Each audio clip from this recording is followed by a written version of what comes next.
Welcome to Spring LIB. Hello, everyone. I hope all is well. And today I will be helping you with the 60th problem of the Chapter 14 problem set. And this question is asking, how does DNA fit together?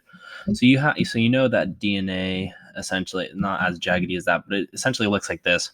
But then, you have pyrimidines and purines, and that's really how it fits together. And so let's just go through the answers, and we'll kind of explain what's wrong with which one and which one is correct. So you have A, which is DNA is composed of nucleotides consisting of 5-carbon sugar, a phosphate, and a nitrogenous base, which is true. And then you have DNA as a helical structure in which complementary base pairing occurs, which is true. And then you have adenine pairs with thymine, and guanine pairs with cytosine, which is all true. And then if you look at the other ones, and then it says B says adenine pairs with cytosine, which is false. And then you have C that says adenine pairs with cytosine, which is false. And then you have D that says adenine pairs with cytosine, which is false.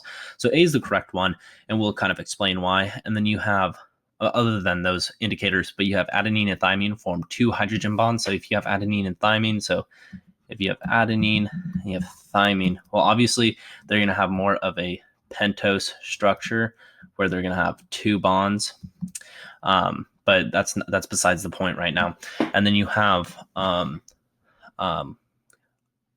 and guanine that pair that have 3 hydrogen bonds, which is important because of the length and the structure and how strong the bonds are for the whole entire base pairs.